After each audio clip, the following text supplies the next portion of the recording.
Welcome to The Buzz. I'm Christopher Conover. For many people, electricity is something that's taken for granted. We flip the switch and the light comes on. But for some living in rural and tribal areas of Arizona, that's not the case.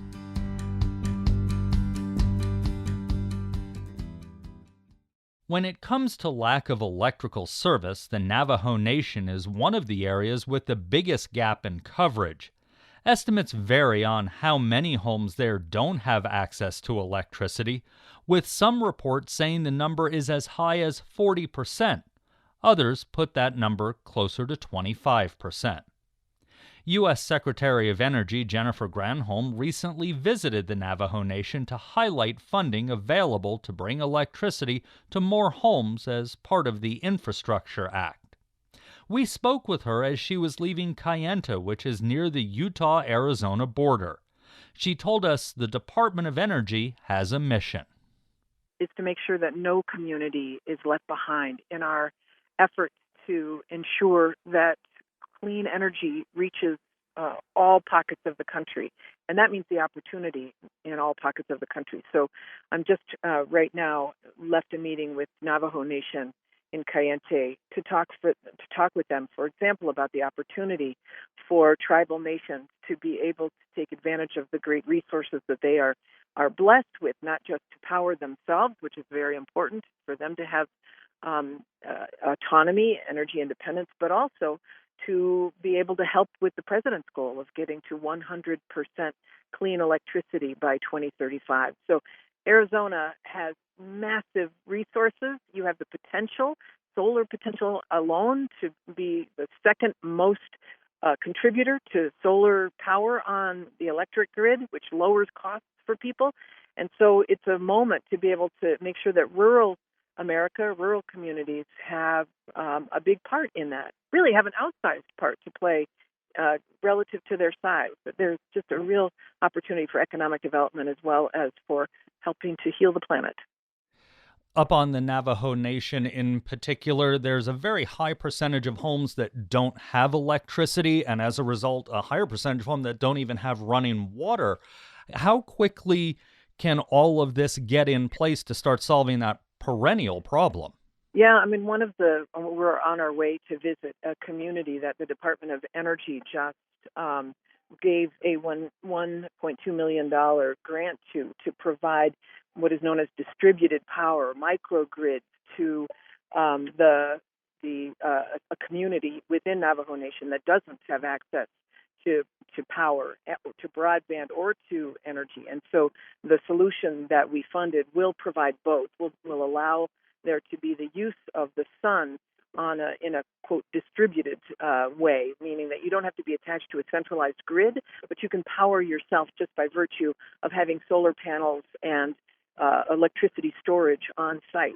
So it's an example of the kind of projects that the Biden administration, that the Department of Energy wants to fund, so that communities all across the country in every pocket have access to the basic amenities, but through, again, renewable power. For smaller communities, be they tribal or just smaller rural communities, they don't have big governments to deal with getting this money from the infrastructure law. How difficult is it going to be for them, because they may not have a big bureaucracy to deal with filing the paperwork and things like that? Yeah, it's a really good point, because there needs to be, and this is what the Department of Energy has announced through a whole slew of communities. We are providing technical assistance to access these grants. So, for example, there's a grant through the bipartisan infrastructure law that will fund $1 billion worth of ability for communities to upgrade their grids, to install renewable energy, et cetera. But along with that, we want to make sure that they have access to the technical assistance to apply for those loans. And I think a lot of people don't realize that there is complication when you navigate the federal government. I know people feel it when they navigate state and local governments too. And so we want to make it easy for local communities that are in rural areas to access that, for communities to access it. And so that's part of the strategy of the Biden administration. Is there money available for the long term, the upkeep of these programs, be they solar fields or whatever, once they're put in place? Yeah, the bipartisan infrastructure law through which a lot of this funding flows will is in place for between, depending on the program, between 5 and 10 years. Now, once it's established, I mean, we want communities to see this as an economic opportunity that they also get revenue from because of their willingness to share power. Such demands forward that they can be commercialized so that there is, that there is a permanency to them.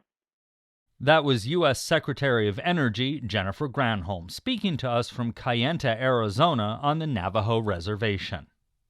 In the 1930s, the Rural Electrification Administration brought electricity to many underserved areas. But the success of the program, especially in tribal areas, varied. Dr. Leah Glazer, a professor at Central Connecticut State University, is the author of Electrifying the Rural West: Stories of Power, People, and Places.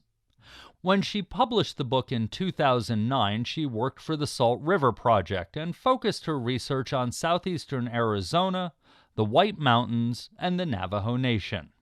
I saw the whole eastern side of Arizona as representative of a lot of different places in the West because you have the ranching farming community in southeastern Arizona, and in each of these areas, they're all a little bit mixed. And as you go, I started in the southeast, and then you go up to the White Mountains, and it becomes the native presence becomes more dominant as you go north.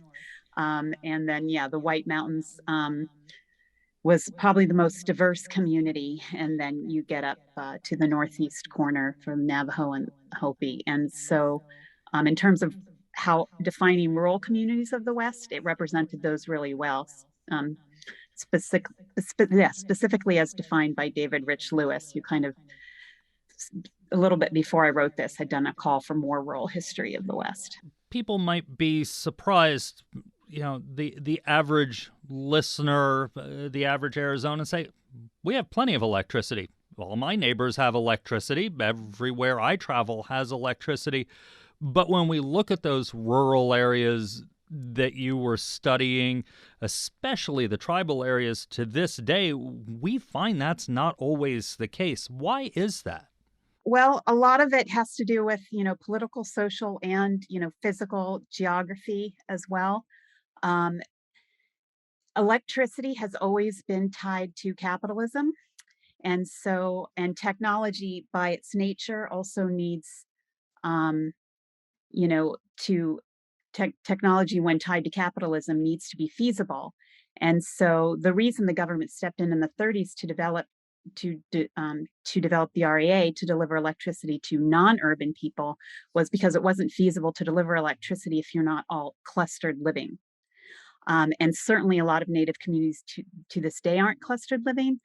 At the same time, there's that big political inequity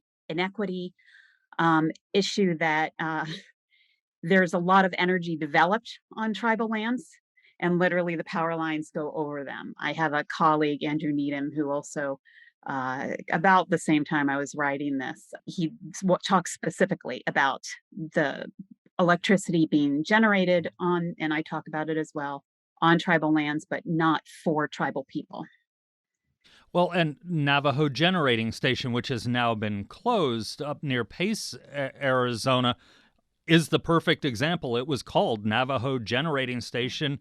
The coal for it came from, I think it was the Kayenta mine on the Navajo Nation, but that power didn't go to the Navajo Nation largely. I mean, there's tremendous energy sources of all kinds. There's the coal, there's the uranium, there's even solar power and wind power that gets generated on tribal lands throughout the country. But they're for the cities. They've always been for the cities. And it's not unlike how the water's distributed either. The water maybe might have gone through places, but it was for the cities. And so there's this real urban rural divide of which Native people and other rural people get really caught up in the inequity of distribution of technology, especially when tied to profit. In the 1930s, during the Depression, the federal government came up with the Rural Electrification Administration that you talked about to get more electricity into rural areas. Why did Arizona's tribal areas not get included at that time? Again, it was part of this feasibility issue, and it wasn't about the government deciding where this stuff should go. It was they had to have applications. So these different cooperatives, these different peoples had to get together and make this application and argue that they were a good place for this to happen. And so you had to be hooked into that. You had to be maybe part of a farm bureau already. And I guess I kind of argue that some of the native communities in Arizona who did get included in those cooperatives were out of necessity because they were in the way, or they had the they had the resources. And so the White Mountains got electricity relatively earlier, and some of the Apache in the southeastern area, because they needed to cross their land to build this grid, because there wasn't, that's how you got electricity, through wires and poles. And so they had to be included in that way. It seems something you're talking about there, getting together, filing the paperwork. We're hearing that now about the Infrastructure Act, that a lot of rural communities, the energy secretary was up on the Navajo Nation within the last 10 days trying to encourage people to apply for the money. But it's the same problem we were talking about now, almost 100 years ago with the REA. It's paperwork and organization. It was a pretty odious process. There was a lot of material they had to provide. They had to answer a lot of questions and survey a lot of people. This is how we're going to use it. In the case of the REA, the government certainly had a distinct idea of how electricity needed to be used, and most of that was domestic.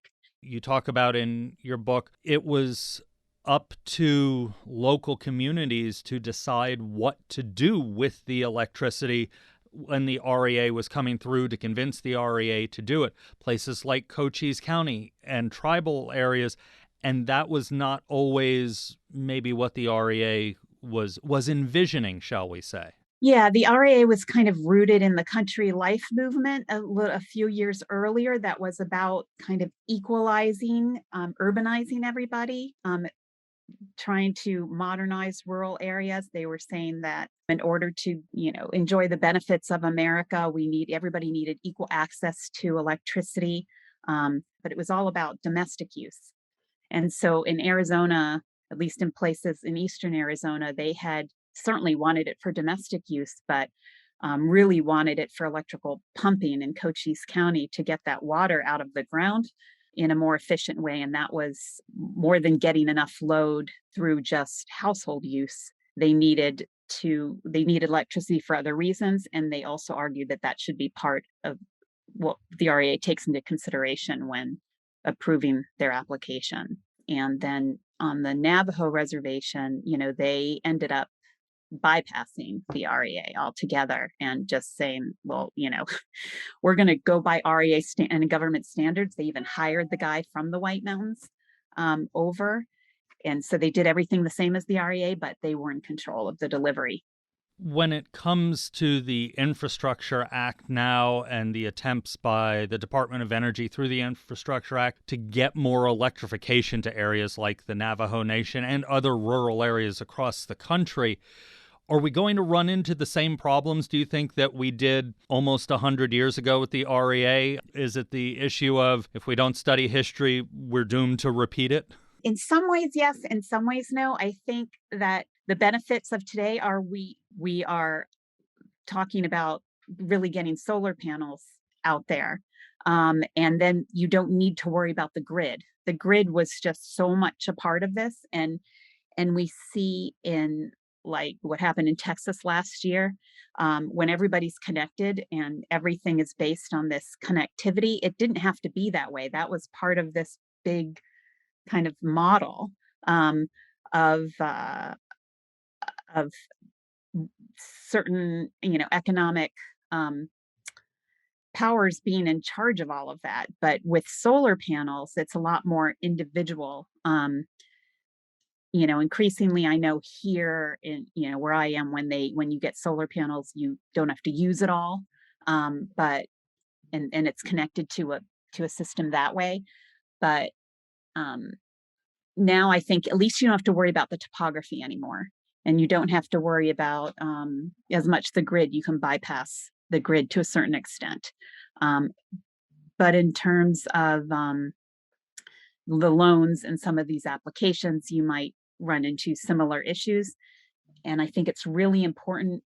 I guess my main argument for the book was that you need to involve the community and how the community wants to use and apply this technology. You really need to involve the community in this decision making when it comes to the delivery of energy and the use of energy.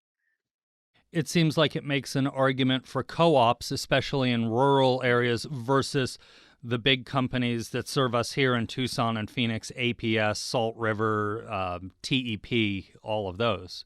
Yeah, especially, I mean, certainly when the cooperatives and the REA started becoming successful, there was this big attack from the independent companies, and they brought out all this Cold War rhetoric, which was sort of fun to look at, and that accusing cooperatives of being communistic.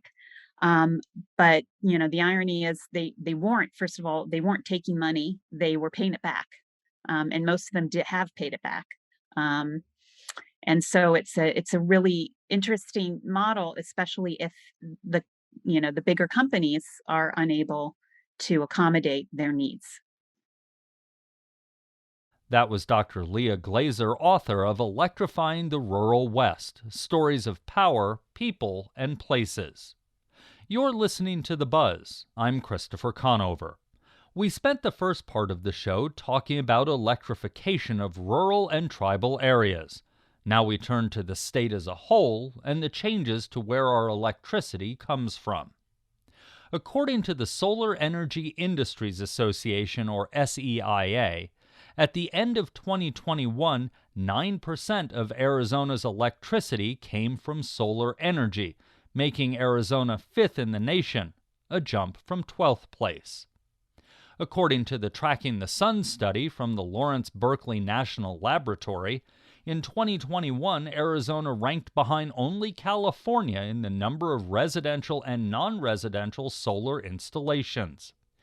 Locally, Tucson Electric Power says as of last year, 28% of the power it generates comes from renewable sources, including wind and solar. But earlier this year, the Arizona Corporation Commission reversed its position on renewables and voted to not require utilities to generate an increasing percentage of power from renewables. ACC Chair Leah Marquez Peterson joined us to explain what the commission did. Over the last 3 to 4 years, the commission has debated our energy rules, we called them, and whether they should be mandates or goals, and all the particular, I'll call them guardrails, we've put in place to ensure that the utilities are pursuing clean energy and lessening the carbon impact in Arizona. So after many votes, many iterations over all those years, at the very end, the final vote occurred, and we did not support mandates. It did not move forward in that regard. But on the flip side, and I try to put the message out in a press release and videos, I'm very much celebrating the role that the utilities have taken on. Tucson Electric Power has committed to 70% renewable energy by 2035, which is around the corner. APS, our largest electric utility in Phoenix, 100% clean energy by 2050. So now what we're working on currently in the commission is our long-term planning process. I'll call it our resource adequacy process and how we're ensuring reliability for everyone in Arizona. So we're continuing to work on those guardrails. So let's talk about that resource adequacy. How do we make sure? We all saw not that long ago Texas was having all kinds of problems. How do we make sure that, especially in the summer, as it's hot this week, when I want that air conditioner to turn on, it's on. When I want that heat to turn on, which is sometimes even more important, it turns on. Yeah, this is one of the obviously top priorities for the Corporation Commission. We were created via the Constitution to ensure reliability, affordability, and that's primarily the issues that we work on. When the California rolling blackouts occurred, when Texas had their freeze, and unfortunately people were hurt or ended up dying from some of the issues that occurred in that state, I immediately had questions throughout the state from folks saying, "How can you assure us, Commissioner, that this won't occur in Arizona?" We had emergency reliability summits where we brought all the utilities forward because, again, we're regulators and we're regulating a monopolistic industry. So we pull them together and say, okay, we want to go through the resources you currently have on hand and ensure that you've got adequate resources and a margin in case we have a hotter summer than we're projecting, so that we're protected.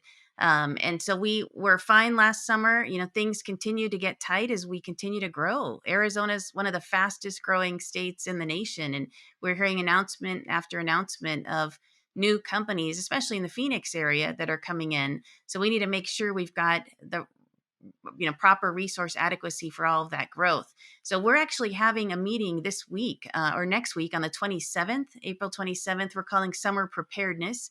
We do this every season, summer, and we do it again in the winter, to make sure that we have proper resources moving into the summer, where we're projecting, the heat of the summer to be, what kind of margin are the companies preparing for. And so we get into all of those details on the 27th, and that is public. So the public can weigh in and go to azcc.gov and watch our meeting if they'd like.